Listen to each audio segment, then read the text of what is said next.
guys. Excuse my wet, messy hair. I just got out of the shower.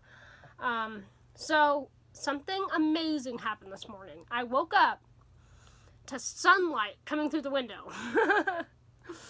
We have not seen the sun in like 5 days because we've had nonstop rain. So, when I woke up and I saw the sun streaming through the window, I was so happy. Yeah, it was amazing. So, it has clouded back over now, unfortunately. We're supposed to be cloudy the rest of the day. But it is not supposed to rain, so there's that. Our yard has actually already dried out quite a bit from the clips from yesterday. And there was the most beautiful sunset after the storm, which I will insert a picture of it because it was amazing. And there was also a rainbow in the back of the house that was kind of hard to see, but it was there. So it was just like this beautiful ending to 5 days of nonstop rain. This beautiful ending of it was just amazing. And it was a really, really nice night. So it felt like a summer evening, basically.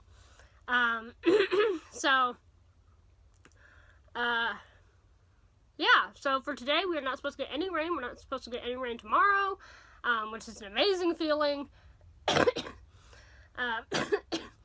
And when I go outside here to run with Panda in a second, I will show you the end result of our sinkhole. If you go back and watch, I don't remember what it was titled. It was like 4 days ago, I think. I think it was under the one that's called Flood Warning. And it was like this tiny little hole, this tiny little sinkhole starting to develop in our yard. Well, especially after yesterday's severe weather, that sinkhole has gone from tiny to not so tiny. So I'll show that to you guys. But yeah, so far it has been a really good day. I already did my treatment, I already took all my meds, and just gonna enjoy the day. I probably am gonna go to the barn. I don't know what I'll get done. Actually, I'll probably end up just grooming them all, getting all the mud off finally, and not supposed to have any more rain till Wednesday. So, yeah, I am super thankful for a sunny or cloudy, whatever day, as long as it's not raining. I am very thankful for it, and I hope you guys are having a good day as well. So this is the end result after the storms yesterday. So it started literally just that little section right there, and now this whole thing is just completely just caved in. You can see it goes pretty deep. It goes actually deeper on this side where there's not as many rocks.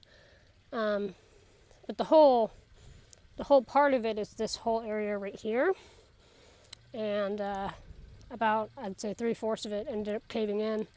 So basically we just avoid it and keep the dogs out of it. I gotta say, sometimes CF can be very frustrating, even though I try my best to work around it and to just do whatever despite how I feel. There is sometimes where CF just makes you pause and stop, and I actually, as you heard in my last clip, or 2 clips ago or whatever, I was planning on going for a run with Panda. I've been forced to stay in this house for like 4 days because of the rain.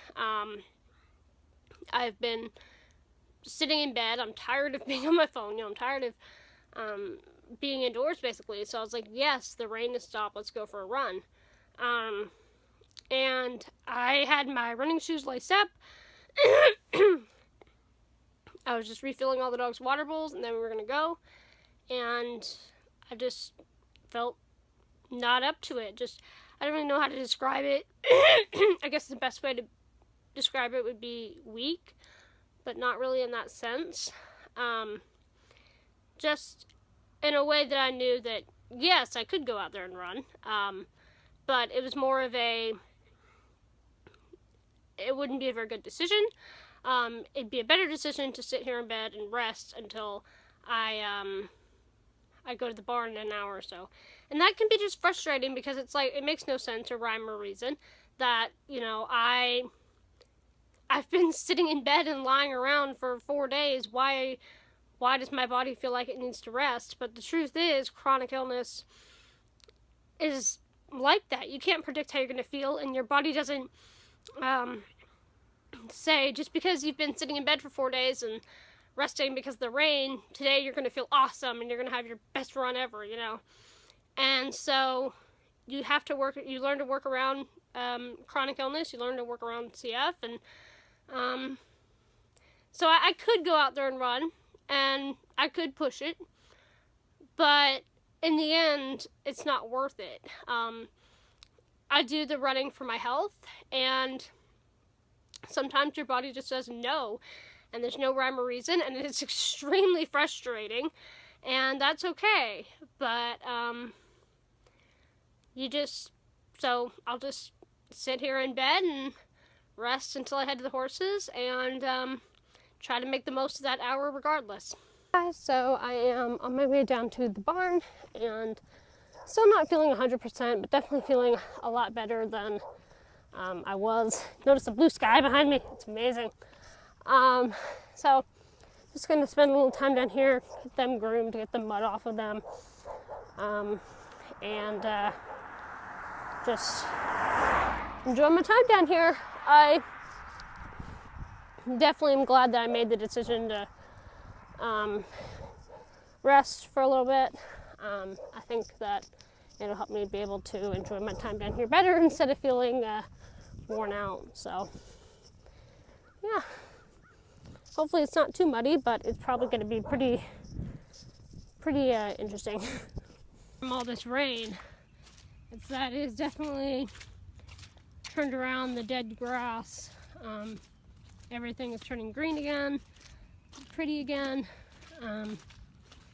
It's starting to look more and more like spring out here every day. It's actually not even really too bad out here. It's not nearly as muddy as I thought it was going to be. The sun keeps going in and out from behind the clouds, and every time the sun comes out, it's like, hallelujah. I do have to say though, so I think it's going to take me quite a while to brush Blondie. What did you do? Like, what did she do? How is it possible to get that dirty? I have no idea. That's going to be interesting. The rest of them are just regularly dirty. But I think I will start with Blondie because that's just... I have never seen a horse that dirty in my life. She must have rolled in the mud. So, yeah, let's get started. They all seem to be happy that the rain is over. I don't blame them, because I am too. Well, after an hour, somebody's looking a lot less gross. Still not perfect, but a lot better. She actually has fur or hair instead of mud.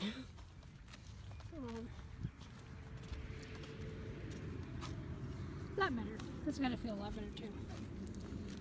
She was getting a little annoyed with me after an hour, so I was just like, okay, I'll finish it tomorrow. But at least she's looking better. Because that was bugging the heck out of me, and I'm sure that had to be bugging the heck out of her too.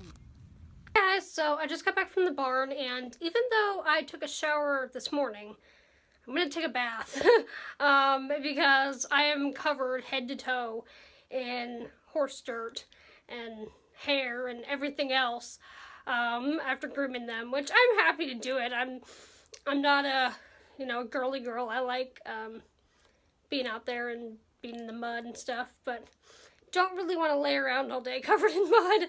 So I'm going to take a bath and wash that off. And yeah. And I guess I'll go ahead and say goodnight. I know it's kind of early.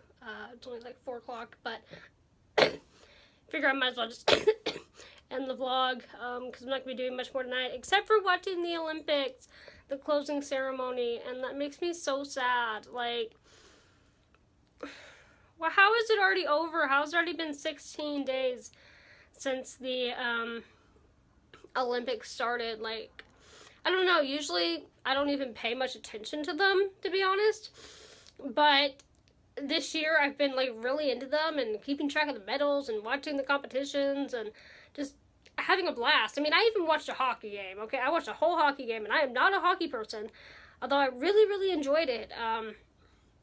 I stayed up till like 2 in the morning watching the U.S. versus Canada game, and all the luge and skeleton and bobsled, and I had a blast watching the Olympics this year, and so I'm really, really sad that the closing ceremony is tonight, because it's like, no, I don't want it to be over. I want it to go on forever. I want there to be more competition. So I guess I'll start looking forward to the 2020 Olympics, which I've always watched like the equestrian events in the Summer Olympics, but I've never really been into the Winter Olympics until this year. So it's like, maybe when the 2020 Olympics come around, which I don't know where they're going to be. I know the 2022 ones are going to be in China, I think.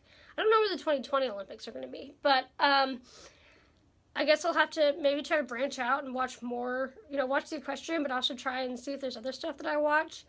Because it makes me so sad. I'm like, no. So I'm going to soak up every minute of the closing ceremony. Soak up the last little bit of Olympics that is left. And it really was a good, it's a lot of fun to watch like Team USA win the medals and stuff, but I don't think it's about that for me. I think it's more just, I love watching the countries compete against each other, and I don't know, there's just something special about the Olympics. So yeah, I'm very sad that they end tonight, but at least I still have the closing ceremony to watch. It's not over yet. So I'm going to go ahead and say goodnight. But I'd love to know down below what your guys' favorite Olympic sport is, whether it be summer or winter. And what country you guys are from, and what country you guys have been cheering on the past 16 days. So thank you guys so much for coming along on my day today, and I will see you guys tomorrow. Good night.